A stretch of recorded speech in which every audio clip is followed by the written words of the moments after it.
First things first, where does the name come from? The name Buve Recreational Center comes from a simple, which I call a miracle. So when we are ready to buy property here, we went through the process of finding land, and then we landed on this property. So the vendor was selling 5 acres at once. At that time, my wife and I had capacity to buy 3 acres, and the vendor wanted to sell the entire piece of 5 at once. So he wanted a willing buyer who would give him money without a longer process. So we didn't meet the standards. So we talked. Then all of a sudden I told him, hey, can you give me 2 days to find money for 2 acres? So I reached out to Father Beauvais. Father Beauvais, we found land. It's a good property. Would you mind helping us with the balance of 2 acres? Because we can't have it unless we're able to buy all the 5 acres at once. And Father Beauvais mentioned yes. At that point, I knew that this place would be called the Buve Center. So that's how the name begins. Who is Father Buve? He's a priest based in Rockford Diocese, Illinois. I and my wife have known him close to 10 years, at least for my wife, but for me it's coming to 15 years. He's a Catholic priest. At this point, he's about 89 years. So he's been a priest for 60 years. Longer than any of us here. Exactly. Yeah, very amazing priest, very kind. One of his last word as he ends the Mass is be kind to one another. That's why we have it all over the place. Be kind to one another. So he's an amazing, kind priest, well loved in his diocese. And true to that, it seems that the capture and essence of Catholicism is very strong here.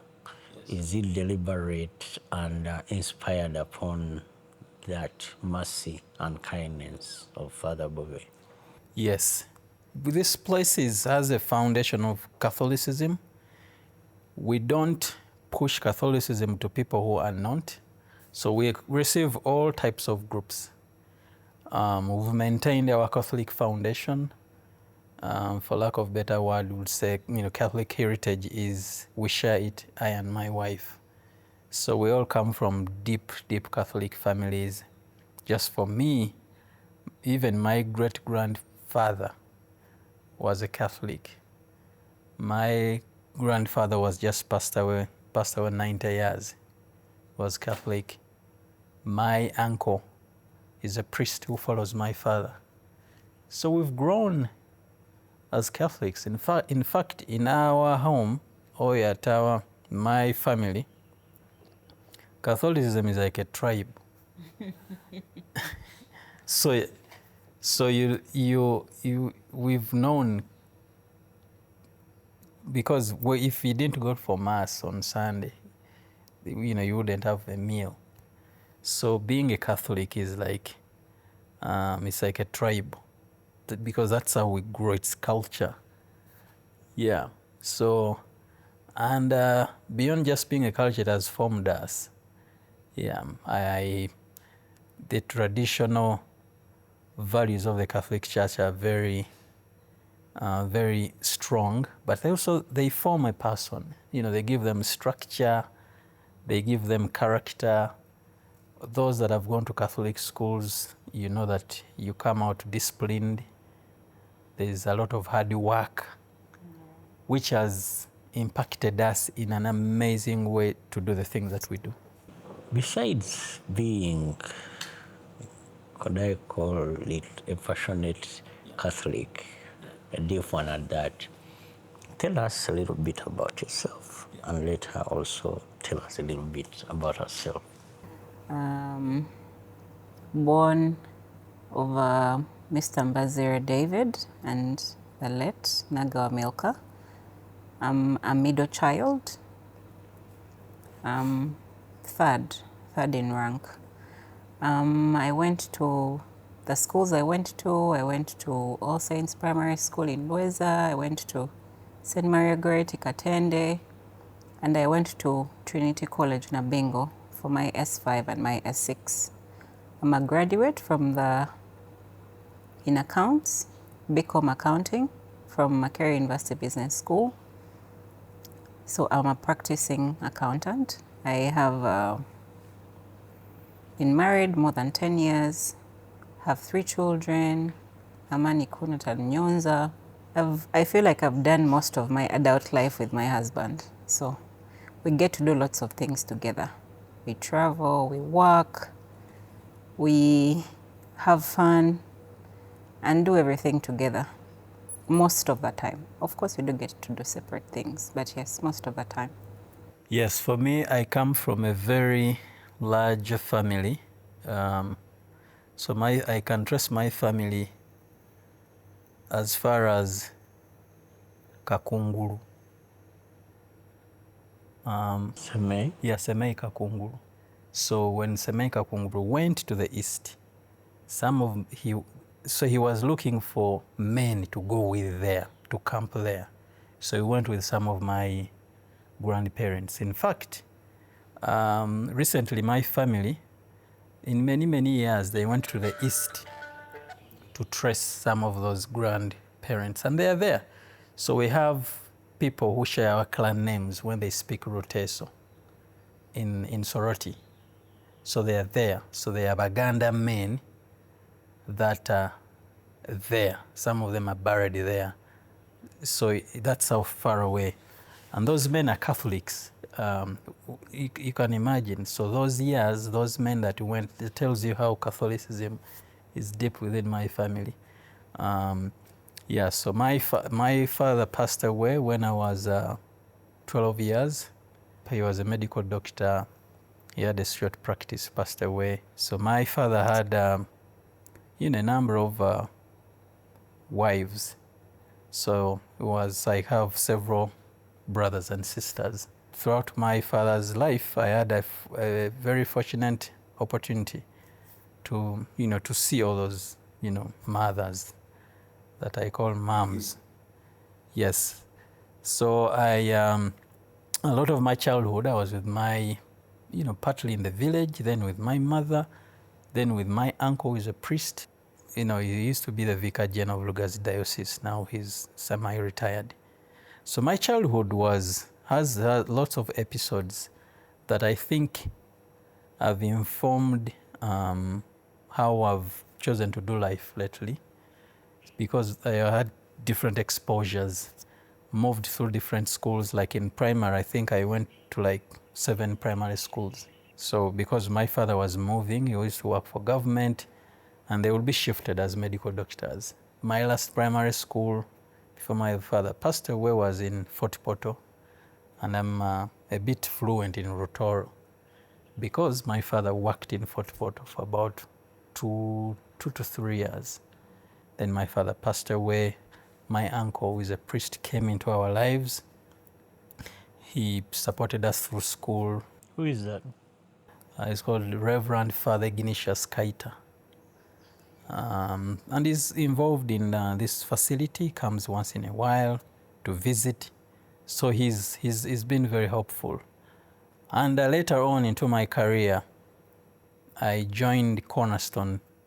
So Cornerstone is an organization that supports highly talented young people from poor backgrounds, all unprivileged backgrounds. So they pick them up, and then they're equipped to be leaders. So I joined that program where I got a lot of exposure into what great leadership is, into what excellence is. So this organization is American founded, though locally led. So my early childhood you could say between 16 to 25-ish.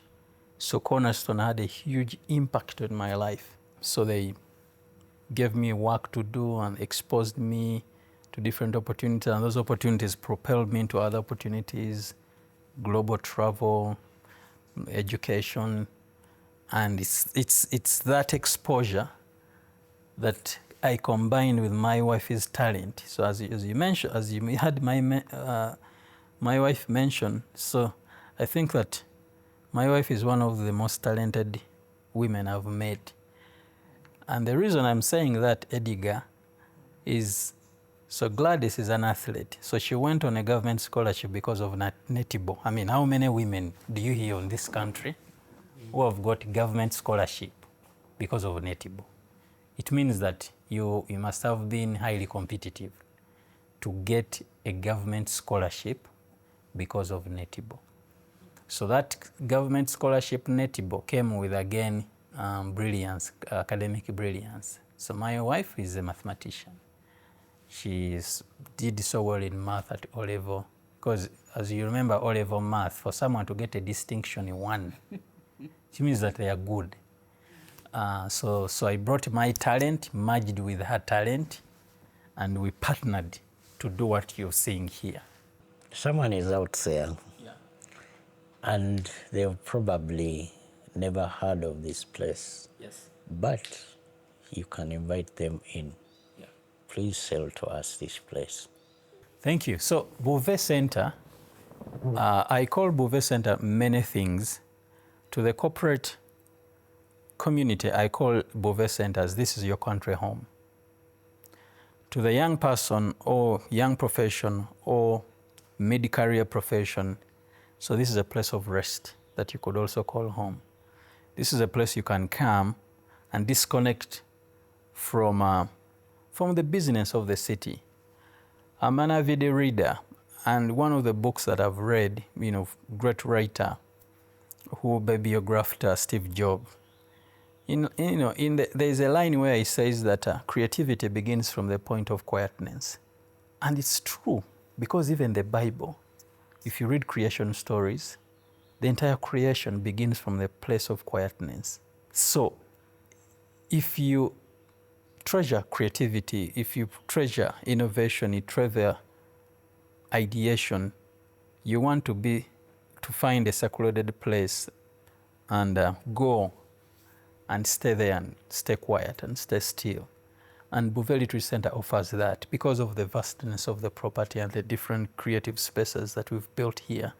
So they just give you that environment that puts you in a state of rest, of creativity, but also personal discovery. Because you can't discover, or you can't be in a state of creativity in a busy or disorganized or noisy place. So you want to be in such a place that gives you something closer to a sense of boredom, because you come here and you're just alone in the woods. When you experience that sense of boredom, your mind begins to kick into other thoughts. So this place will inspire anybody who wants to grow. So, think about that time and come. And by the way, culturally in Luganda, Batte, you are Muganda. Is there a word for stress in Luganda? Can you give me stress in Luganda?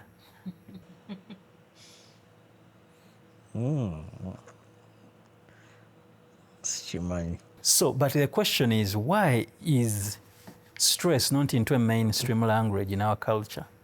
Because stress really exists. Recently, when we had the Katikiro here, I asked him that, wekitiibwa, tulina ekigambo ky'Oluganda ekya stress, n'agamba weekiri, bakiyita okukabiribwa. Ate n'atugamba kibaddewo time memorial. But the reason is it's not in mainstream because people never understand when they are stressed. But in the developed worlds, they have invested a lot of money in research. So they can isolate behaviors. So some behaviors in our culture are not isolated and they have not invested a lot. So a space like the Buve Center gives us an opportunity as a country for a space like this for people to come. Because even in other developed countries, all other countries, there are spaces like this that support the working class, the busy people. They even have parks, but you see Kampala doesn't have parks. We used to have this park around Lugogo. Centenary Park, it's so busy. Then we had at State Square. Those were all parks for people to decompress, but all those places are busy. So as a country, as an ecosystem that supports the workforce, these spaces are important because they support people live and come. So I encourage everybody to consider Buve Center as one of those locations. If you to take it deeper, the 32 acres, acreage of land, has traits that speak to serenity. There's a lot of greenery here. There's nature, even where we're sitting. Someone can hear quite a number of birds. The monkeys have been quenching their thirst by the poolside. You know, when, for us, on our end as storytellers, they tell us to show, not to tell. So I'd like you to let someone appreciate that when they're in their room, it is so quiet that they can listen to the sound of stillness. Yeah, so Buve Center is on over 30 acres here, a lot of green. So we've tried our best, even when you look at the pool, we've tried our best to maintain indigenous plantation, because we know that, there's a saying that, wildlife or wild plantation are our relatives. The difference, they don't talk, but they actually communicate with each other. They feel, they reproduce, they die, they get stressed. There's so much that we can benefit from that extended family. And we've tried to maintain that family because we have an awareness that wildlife is an extension of our existence. So where the property, when you move around, you'll experience the greenery. But also in the rooms, we've tried not to put TVs because, people are struggling with screens all the time. They are addicted. I'm also addicted. So when we are building, we made sure that we don't put screens, again, to drive people to that place of stillness, that when they go in their room, all of a sudden they're not going to look for remote controls and, begin watch soaps or cable news, because we want people to rest. So we've built a place. You wouldn't say that Buve Center is luxury, is a luxurious location. Neither would you say that it's mediocre. So we just want to be in the middle there, because we are not trying to be a hotel or trying to compete with any service provider, because we have a unique vision, deeply rooted in Christian values, but also we want this place to be extremely inclusive as much as we can, so that people have an opportunity to rest, to grow, but also to think about the most important questions of life, like, why do I exist? Is my life worthy of living? Or am I contributing? Am I using my time wisely? So I feel like whether you are looking for that, Buve Center can provide you. And we've done that in our rooms. We've tried our best to make them comfortable, unique in some way, but also even the outdoor we've rethought, so that when somebody comes here, they feel really inspired. One unique aspect that I should add is the space. You have a lot of breathing spaces here, which probably in your grand vision could have been very intentional in helping the mind open up and relax. Even where we're seated here in the lounge is quite spacious, we're aerated. Behind me is the big screen you've tested for us, and you could think you could have a very good cinema night and soccer night out. The other aspect that I feel is very unique is the warmness of the people. How do you choose the people that work here, and what are those traits that you emphasize to them in order to keep this a unique facility? Initially, when we were going to opened the building, we got a recruitment firm to find us some people to work at the facility who are well versed with how hospitality works. But the thing we did is transitioned some of the people that were working on the site to join as staff, to have them trained.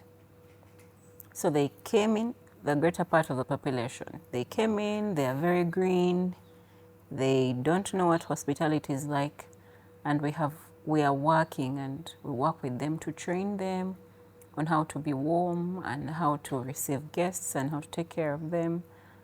And it's amazing. Everyone learns that now you can tell that they are warm, they give a good service, but some of them have never worked anywhere in hospitality. So we are big on encouraging people to learn.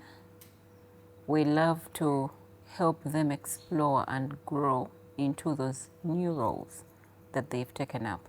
Yes. 48 rooms, you said? Classify for me the rooms and what amenities come with them and at what rate. So the rooms that we have the standard rooms. A standard room is a sizable, good room. It has a big bed. All rooms are self-contained. It's self-contained. It has a reading table where you could sit and do your work. And it's well area rated and very good because most teams enjoy them. Though before I go further, all our rooms are single bedrooms. Like we have one bed, we don't have the beds that split that you add up together. And that's intentioned because we were intentioning for people to come as either one person or a couple, a man and his wife. So back to where I was, we have the standard rooms, then we have the executive rooms. The executive rooms are bigger. They have a 6x6 bed, they have a tea station, they have a sitting area, they have AC, air conditioning, wardrobe, self-contained. We have the cottages, we have 5 of those. We call them family cottages. So there are those that have 2 of those, 3 of those have two bedrooms where the parents could sleep and where the children can sleep. And all rooms have their own baths. Then we have 2 cottages that have 3 beds inside that are for friends. So people usually use them on a birthday weekend. If they come 3 friends, they'll come and celebrate and sleep in those rooms. All the cottages, all the executive rooms have tea stations for when you want. So they are a bit priced at slightly higher. Then the main facility block that has the 32 rooms is usually the one that's used for groups because it has the rooms and it has the conference and it has the chapel. So people get to use everything when they are on the building. So the people who want to do private lodging, who are coming for personal retreats, are the ones that usually go to the cottages and the cabins. I'd like to appreciate how does someone get here? So when a person is coming here, we usually give them options of routes that bring them here. First of all, before they are given all that information pertaining coming, we like all our guests to tell us when they are coming, to reserve before they show up at the facility. We are not very close to Kampala, so we need to be best prepared to receive whoever is coming. So we encourage all our guests to reserve ahead of time. Let us know who's coming, who are you coming with, so that we prepare and know where you're going to sleep, what meals you're going to have. We take it to that much detail that we'll know when you're coming, what you're going to eat.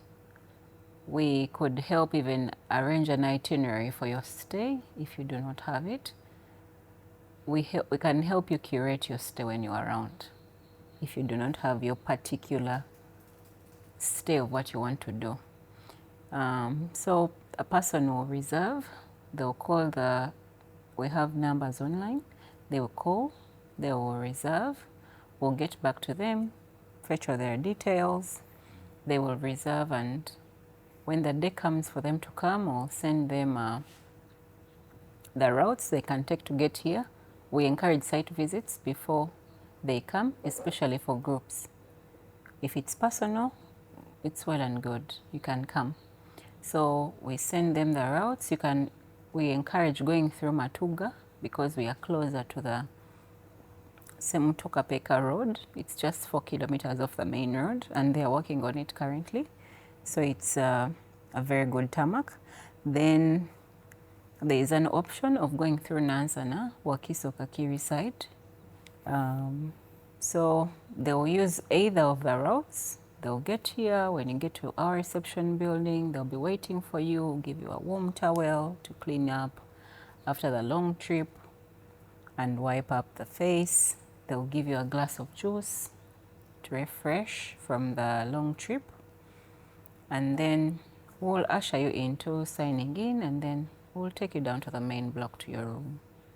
What can I do when I'm here? What can I do as I detox myself from urban city life or the usual? The very first experience you go through is the road. It's the way to get here. So it's not straightforward, but also some roads are bumpy. These aspects of the road are extremely bumpy. So it puts you in a space of suspense, like where exactly am I going? Is it in Wakiso? Is it in Mubende? So people come here, so they come, and that experience only begins to reorient your mind. For example, if you're coming here and you're stressed, or you're coming here with a busy mind, the journey to here reorients you into suspense, and then you begin, your mind begins to forget some maybe stressful things. So when you arrive to an amazing gate. We have our security team. It provides a good welcome, a nice welcome, and then you enter into this larger space. We've tried to tarmac the entire area so that when somebody is walking, are not worried of dirt or mud. So we've also tried to maintain the place. It's generally clean, green, and very creative. So all those aspects begin to help somebody put them into a sense of wonder. They begin to wonder, or what we call a wow moment. And then they go to this vast, large reception area. So it's large, it has our story from the time we began construction. Then the story begins. So from a guest experience, somebody begins to look into the story and they want to know more. Then they're given towels, juice, and then there's an explainer, somebody gives them an explanation of the entire vision. And then from there, registration, they are moved into the larger facility, which has an amazing architectural character to it, because this is a retreat center and it's in the country. So architecture has to be thought about. You don't build another hotel which is similar to those in Kampala. So something that is outside 1 hour and a half drive from Kampala has to have a unique character. So how we've chosen our furnishing style in the building, it's rustic. The wood is rustic. We've used a lot of wood.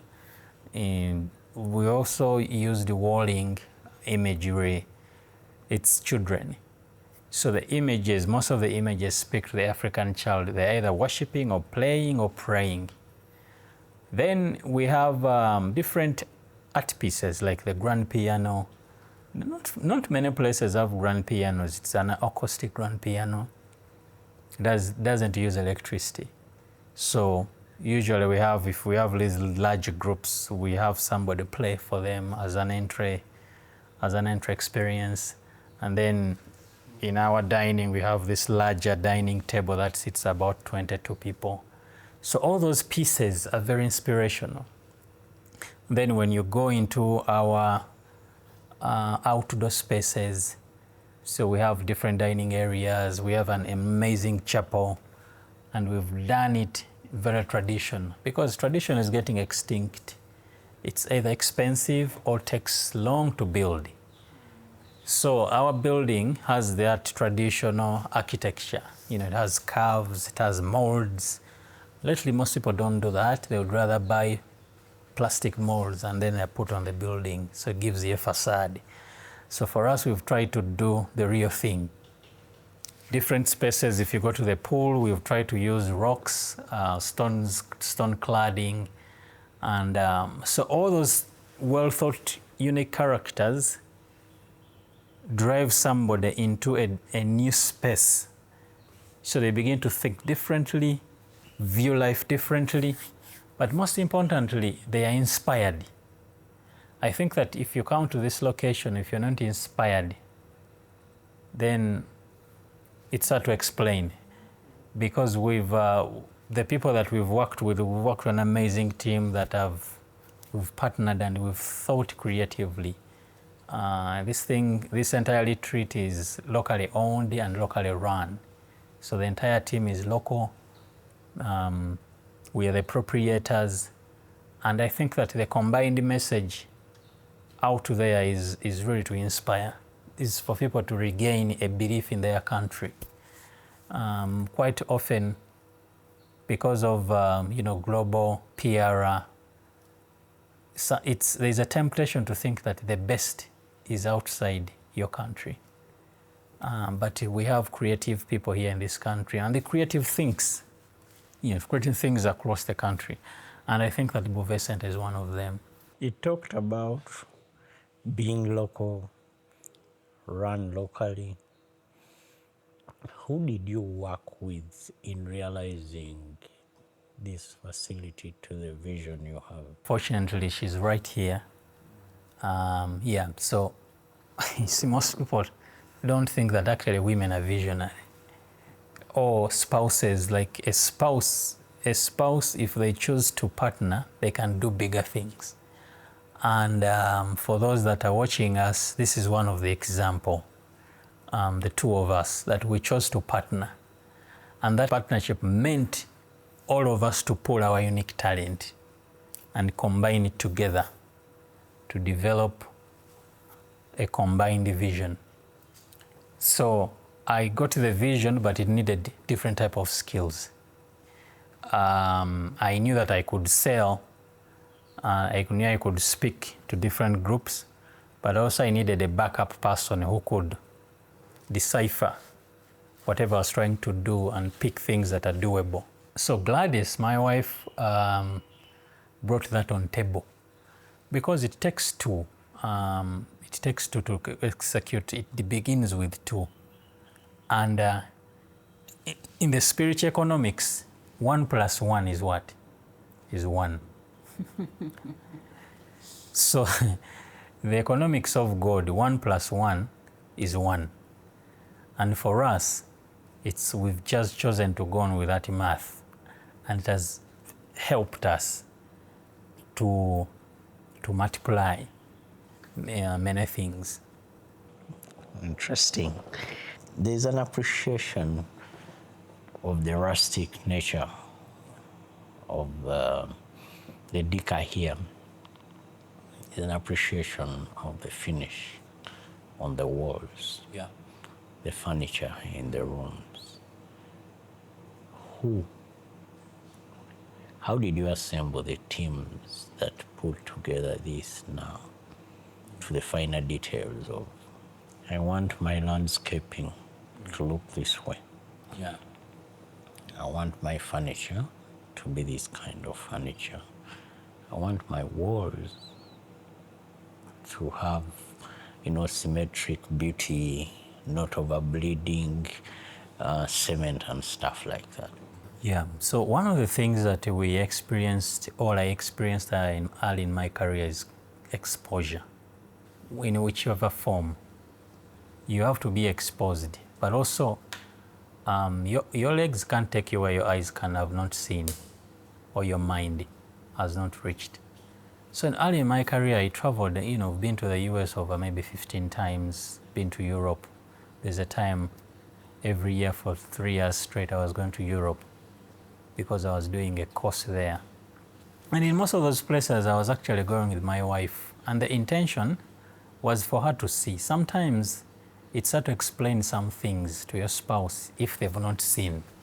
So they first see that you see now, you see this, you see these pillars, you see this, you see this.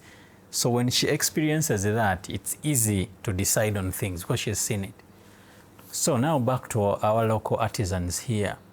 So we have actually very creative, artistic people in this country. They just need guidance. And for them, you just need to define what you want and be able to supervise it. So for the things we are doing, we say we need this table. This is how it looks like. And then can we execute it? Then we supervise the process. So everything that is here, we worked with the people, but it started with us, knowing what exactly we want. I can give you an example. Our swimming pool is very shallow, and it was intentional. The contractor thinks that this is the most shallow pool he has built. But I asked him, why are you building a very deep pool? We're not trying to compete with Olympics. We are just creating a play area. People to come and play, not to compete with swimming. Do other facilities have deep pools? Yes, and that's their model. It's like somebody coming into your world, your specialty is rearing rabbits. So somebody can't come one day because they talk so much and they switch into plumbing. They switch talk you. Yeah, you switch talk you how plumbing is profitable or how goat rearing. So we knew the rabbit we are trying to rear. So the pool, we said we don't want a deep pool because less than 15% of Ugandans swim. Most people actually don't swim. They just want to see the pool. And we've hosted a number of groups here. Like, for example, a team of 40 people can come and only 10 want to swim. But even out of the 10, they will just want to play, not really to competitive swimming. So that's why we built a very shallow pool. But also we wanted to mitigate risk. Because when you have a 2 meter or 3 meter deep pool, you have to deploy safety. So we have a very safe pool. So anyway, back to how did we achieve what we have here is, it began with exposure. After exposure, we defined what we want. So through that exposure, we picked what's applicable, but also what we could afford, what we could execute on, and then defined it well, and then explained it to our contractors. Yeah. You see, with this building, over the years, I've known that what you can't define, you can't solve, or you can't execute. Yeah. So everything that we are trying to do, we are able to define it, and we're able to explain it to anybody, but also we committed time to supervise. And it's the few things that you've seen here that are inspiration. And I'm not saying that some of them are perfect. There are things that didn't come out well because we didn't supervise well. But the reality is the entire structure here, we were into it, supervising, making sure that it comes out the way we want. How good has it gotten for you in mixing love and business? In our world, love and business, or love and working together, is like the wings of the bird. You can't say which is the most important wing. So when a bird is flying, you can't say, oh, that bird which is the most important wing? They are all extremely important. So it's work and love between my wife. You can't say the most important thing now is work, or the most important thing is love. So they are simultaneously, and the word is harmony. So we've harmonized these things. We don't say now today is work, there is no love. So everywhere it's a mixture of those things, and it has worked for us. To some people, those two things are separate. They say, okay, when we go to home is love. When we go to work, there is no love, it's work. For us, we've harmonized those two things because they feature in our conversation. But also what we are doing, we didn't just to create an employment gig. So this whole thing is part of our mission. It's something that we've harbored for a very long time. So this entire thing has been with us for more than, over 10 years. So the architectural plans of this facility came out in 2014 before we got married. So we've been married 10 years. And we got married in 2015. So the architectural plan for this place came out in 2014. That's when we began seeing that this is doable. But the construction began like 4 years ago. Yeah, so it's all harmonized within our system. We talk about it, we love it, we bring our children here. We believe that it's a mission that is deeply engraved into our skin. So back to your question, how do we, it's that metaphor that I've put to you.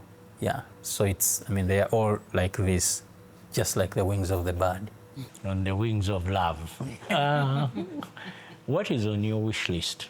There is several, but one of them is this place to be of an impact to the country, especially to any person who wants to think of their growth of their mission.